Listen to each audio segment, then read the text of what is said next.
Greetings, family. This is your brother from another mother and a father, or a pappy and a mommy. Brother Ron, also known as R2C2H2, the artivist. I just like to start out that my workload increased Monday, February 24th, 2025 at 2:25 p.m. Central Time. That is the recorded moment that Thaddeus Augustus Matthews, made his transition into a righteous Ankh Sestar. Ankh Sestar. Big Ankh became an Ankh Sestar. Mr. Controversy, the cussing pastor, the baddest man in media, a shock jock and truth teller like no other. Our brother Thaddeus Matthews, made this transition. I just want to share a few thoughts about Thaddeus, his legacy, the man, the myth, the legend, legacy, and my own personal experiences with Brother Thaddeus. I know a lot of people online are celebrating his death. They think it's very karmic, and I don't realize why people think that death is karmic, because death is around the corner for everybody one day or other. One day will be the last day for us all. So I don't rejoice in celebrating another person, especially a black man's demise. I don't celebrate that at all.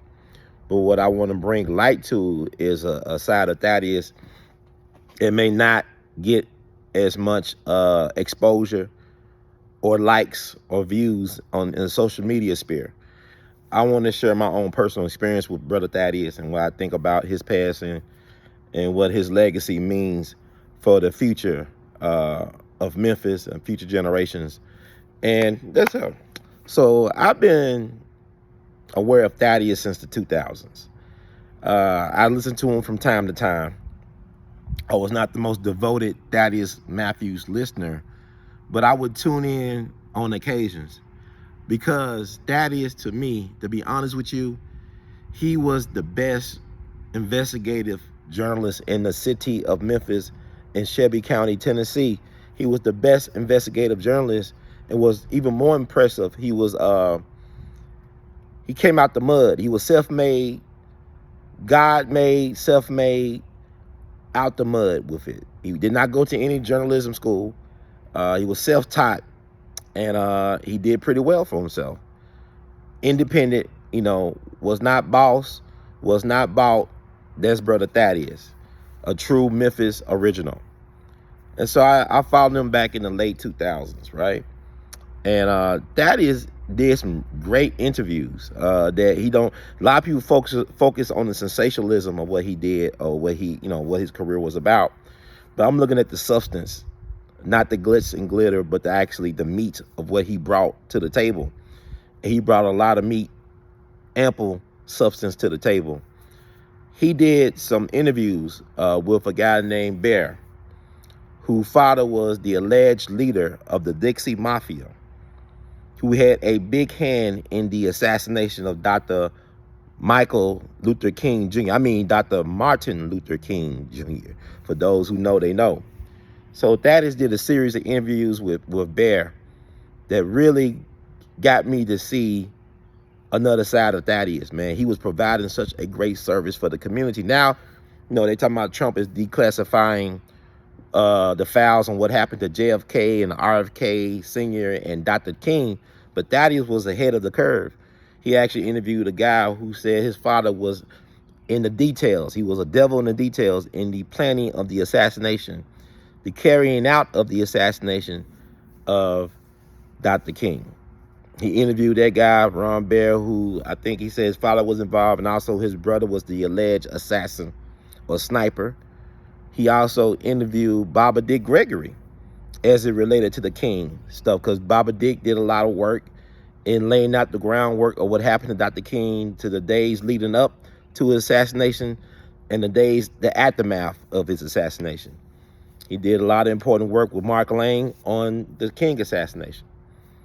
But he interviewed Dick Gregory before I did about the situation. And it's my hope and prayer that the family really do take stock of Thaddeus' amazing archive of work, his intellectual property. I remember When my uncle, my great uncle died, James Frenchie, or James French, I call him Uncle Frenchie. He owned and ran the oldest black-owned newspaper in the state of South Carolina, the Charleston Chronicle. And unfortunately, he passed away right before he became 95 years young. He passed away back in 2021. And that year would have been the 50th anniversary year of his paper. Unfortunately, the paper division died with him that year, unfortunately. The day after he passed and became a righteous Ankh Sestar, August 1st, 2021. Remember it like it was yesterday. I spoke with Dr. Bill Cosby. Yes, Mr. Jello Pudding Pop, that Bill Cosby Show. For about 30 minutes, I told him about my uncle and his passing. And he said these words that I shared with my family in South Carolina, my Uncle Frenchie's Charleston family. He was the patriarch. He said, before they sell the house, the property, save the archives. Get in there and save the papers, save the stories, save the archives. Because once they get to Hollywood, it's no longer your story. It's no longer your story. So I told that to my family in Charleston, to Uncle Frenchie's people. Now, he owned the building that housed his newspaper, downtown Charleston. From my understanding, they sold the building. And when I asked my cousin what happened to the archives to the newspaper, she said she doesn't know. More than likely, they probably threw it out in the trash bin of history. And all that work, he was an award-winning journalist. He told the stories of his people in the community. And now all that work is unaccounted for. Historic run, legendary figure. Now the work is lost. Now he got a street name after him in Charleston, but Uncle Frenchie was not a street. He was a man, a one-man movement who should be better recognized, whose work should have been archived and preserved for posterity, and it wasn't, from my understanding. So I make this to the Matthews family and friends. I know y'all grieving right now for the loss of your loved one, but make sure that his work was not in vain. Make sure it lives beyond his mortal cold, and it influences generations to come, because he did a lot of groundbreaking, important work. Thaddeus did. Now, I talked to news people, so-called mainstream news, fake news people off the record, and sometimes the Thaddeus Matthews is brought up in conversation. And they would tell me, they said Thaddeus is a journalist. Like, he broke stories that we wish we could have broken. Like, he helped establish leads for our stories that we couldn't break ourselves because of fear or for whatever reason. Because Memphis is definitely a plantation town. It's definitely a crony town. It's a nepotism town. It's a narcissistic town. If you don't have the right last name, if you're not in the right fraternity or sorority, if you are not, it's a lot of things, you won't make it. You won't be acknowledged as being legit. But Brother Thaddeus was too legit to quit. And he made it out the mud. He made himself. He created his platform. He became a one-man movement in his own right. And he deserved to be acknowledged for that. And also, he helped people along the way. I mean, people are in their feelings about a lot of stuff. About what he said. You can't, you know what? I was, Baba Dick Gregory's one of his chosen. I'm one of Baba's chosen. Dick Gregory would constantly curse me out and be disrespectful. But he was always lovable. Even when he was very disrespectful, cursing me out, he'll ask, how's the family? He'll say, I'll never do another interview with you. Then he'll say, okay, when you gonna do the interview, baby? Let's do this interview. I will, go around the country interviewing Baba Dick Gregory, getting cursed out, and then having a late night dinner or breakfast with him. And he paying for everything and being more than happy to help me along my journey. So that's that old school love. Me and Thaddeus have a jegna in common, a good friend in common. I don't like to say the word mentor. Just look up what the word mentor really means, and you'll stop saying the word mentor too. Take a look. It's all online.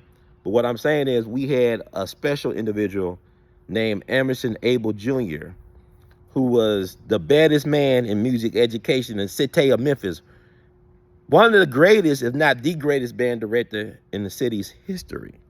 A disciple of James Melvin Lunsford, who's considered the first black band director, high school band director for black kids in the city back in the 20s when he volunteered at Manassas, ended up taking his best high school students and buddies from Fisk University and created the greatest swing band, the #1 swing band for black people back in the 30s and 40s, the #1 attraction at the Apollo Theater for 10 years back in his day, the Jimmy Lunsford Orchestra.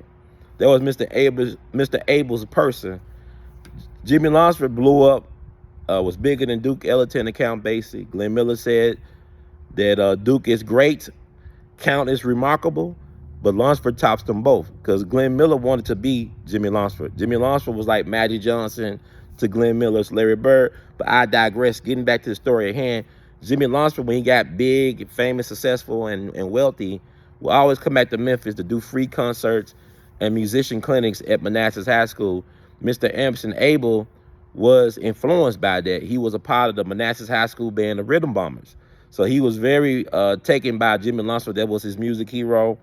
He really fell in love with the saxophone sound of Joe Thomas, Jimmy Lunsford's tenor man from Kansas City.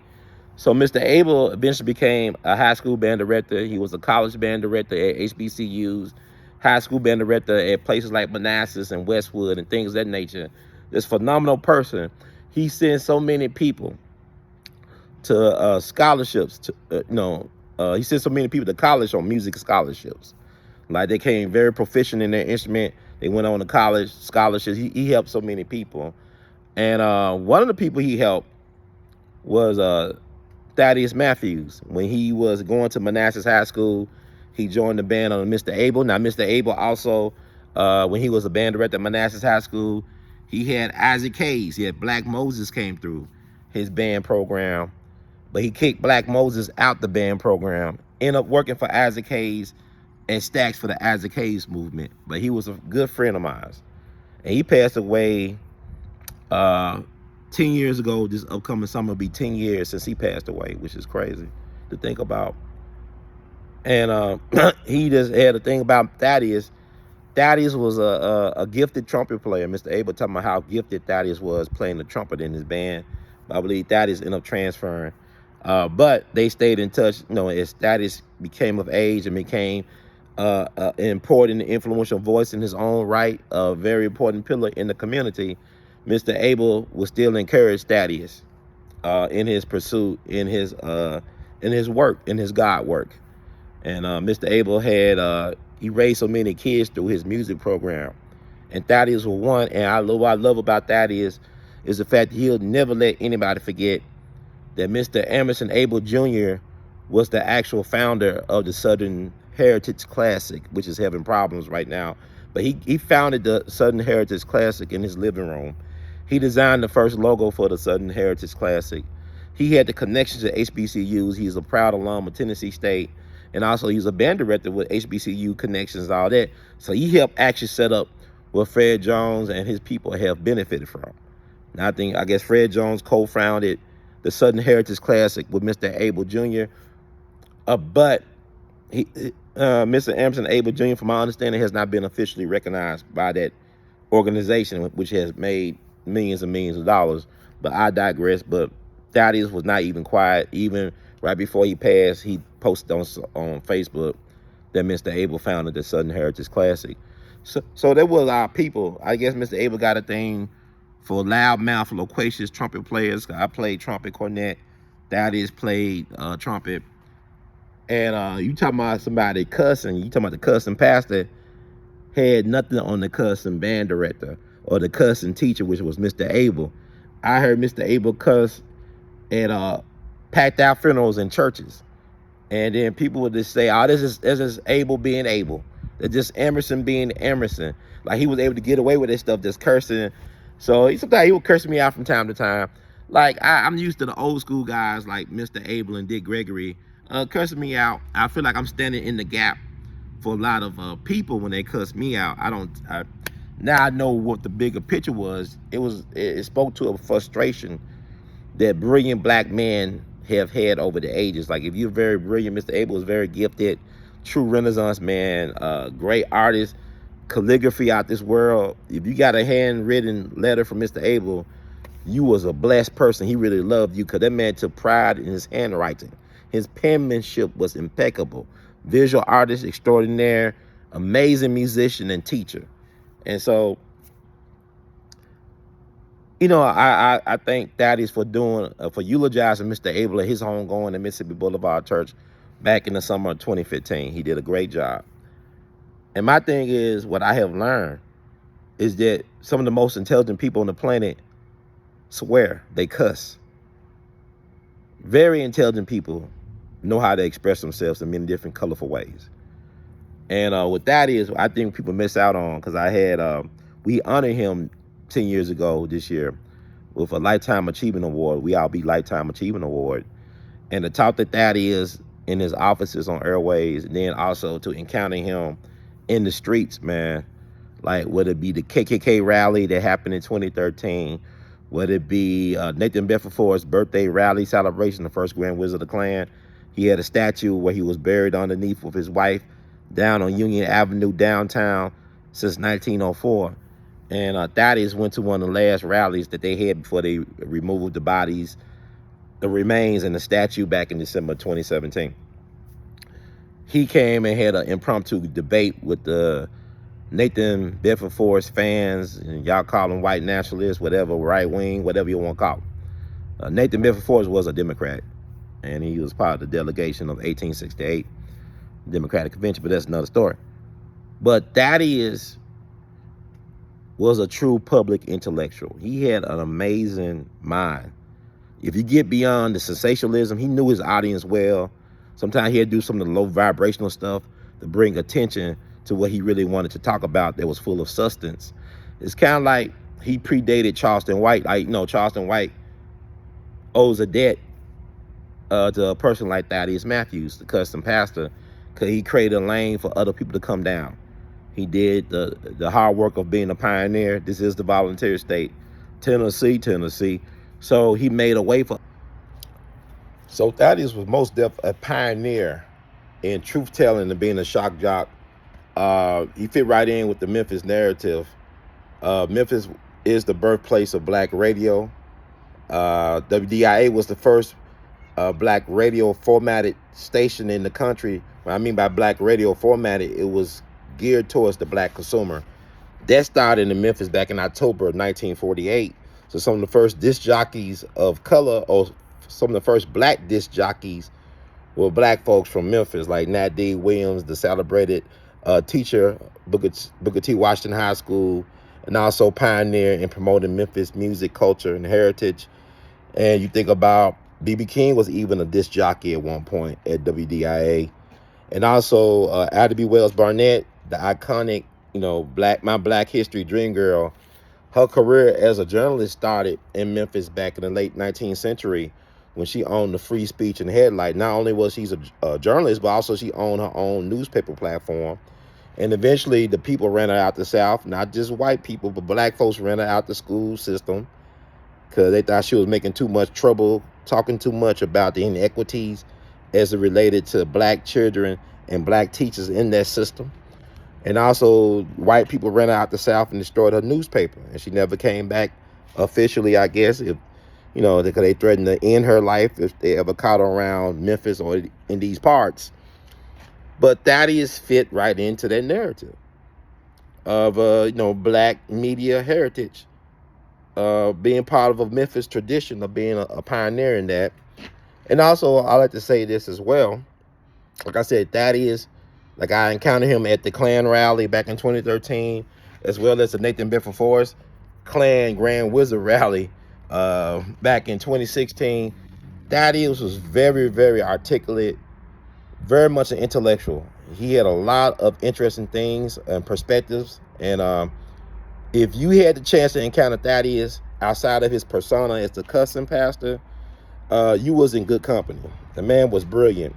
And it's unfortunate that we're going to talk about the sensationalism, a lot of the scandal stuff. You know, Thaddeus was not a saint per se, but he's a saint now. And let me further add, Thaddeus was named Thaddeus for a reason, right? Because like a lot of people don't know that We got a hospital here called St. Jude that was founded by the comedian, entertainer Danny Thomas. He founded St. Jude. St. Jude is recognized by the church as the saint of lost causes in hospitals. St. Jude name was also Thaddeus. Let me repeat. St. Jude Hospital is named after St. Jude, whose name was also Thaddeus. Thaddeus, to me, is most def a saint for black media and truth telling, in my opinion. He was a saint of lost causes. What I mean by lost causes, cold cases that people gave up on, a system that people gave up on. He offered in form of hope, his own form of scholarship. He fed the poor and clothed the naked. He had his Naked Truth Ministries. Thaddeus, y'all forget, Memphis is the birthplace of a Church of God in Christ. Bishop Mason founded a church organization, the denomination before Church of God in Christ. A lot of folks thought that Bishop Mason, who was a real visionary, was crazy himself. His wife thought he was crazy, his first wife. His church that he founded thought he was crazy. They kicked him out. Then the next year, he founded the Church of God in Christ and was over that church for decades until he died or became a righteous ancestor in his 90s back in the 60s. But what I'm saying is Thaddeus was definitely a visionary. He was definitely, or is definitely, a saint of lost causes. He's definitely on the ancestor wall for me, especially the work that I'm doing. Because I said February 24th, 2025, 2:25 p.m. Central. My workload increased. So I'm going to call on Thaddeus and the other saints, Sister Addie, Ada B, and Sister Thea. Call on them and other folks to help me out on this journey, because I have a renewed commitment now to do the work. And I want to thank Thaddeus for his services, but also what I want to say too, because Thaddeus is actually, you can look at him as, he's a black St. Jude, or a lot of people think a lot of the saints in the church are black anyway, and that's another program. But the thing about it is that Thaddeus is also a life path 9 like me, like yours truly. A life path 9. I'm a life path 9. You get your life path number, you get your life path number by adding up your birthday, your birth date. Add up the numbers of your birth date. So Thaddeus was born April 1st, 1957. Some sources said 58, but he died at 67, which meaning he would have been 68 on April 1st of 2025, which means he was born in 1957. There was his loved ones say he was 67 when he passed. He wasn't 68. So with that said, I added up his birth date. It came up to number 9. 9 is the number of endings and beginnings, completions. The end of something and the start of something. And that's number 9. It's a very powerful number. I'm a life path number 9. A lot of famous people, humanitarian type people, philanthropists like Jimmy Carter, President Jimmy Carter, life path 9s, Habitat for Humanity. Thaddeus definitely fitted the profile to me of somebody who's a life path 9.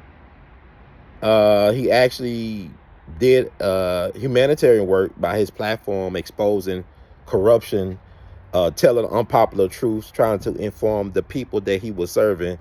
He was a servant of God in his own right. To me, that's not up for debate as far as I'm concerned. Then you got to look at the fact he died in the year of the 9, 2025 as of the 9. He passed away in the year of the 9 at 2:25 p.m. Central. 2 plus 2 plus 5 is what? It's 9. So that is, as far as I'm concerned, whatever y'all think about what a heaven and a hell is, he's in a great place right now.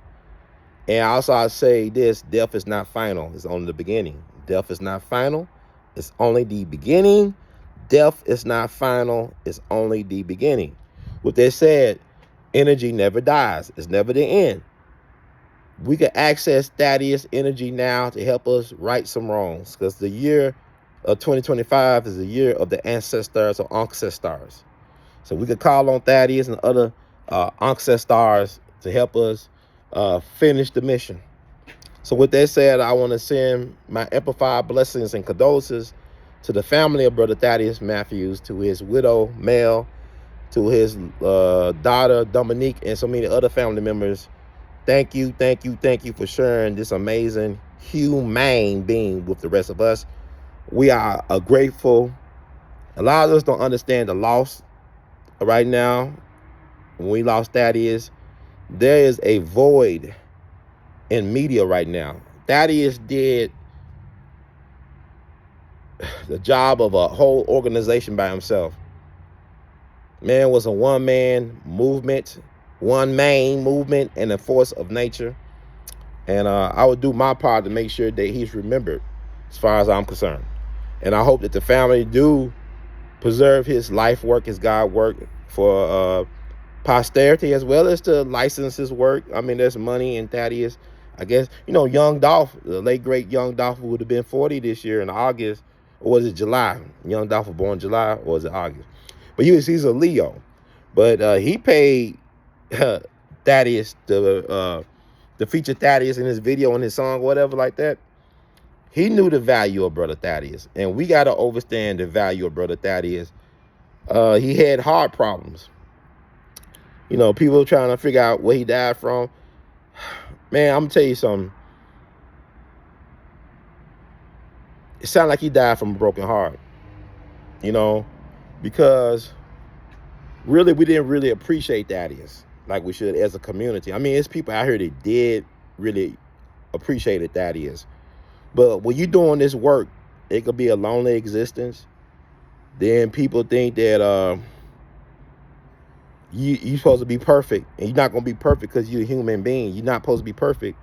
You are perfectly imperfect. And Thaddeus was perfectly imperfect. But in the words of Dr. King, human salvation will be saved by the creatively maladjusted. Brother Thaddeus was divinely, creatively maladjusted. And thank him for his service. And that's it for me, for Brother Herb. You like the words from Brother Herb? Please spread the word. Y'all know what to do. Support the movement, because we all be in it to win it. And once again, just taking it all in, my workload has officially increased February 24th, 2025, 2:25 p.m. Central. Thank you, Brother Thaddeus. The words of Great Skeleton. We love you madly, and we all be going to keep on producing and pushing. Thank you for being a true advocate and servant for the people. One love.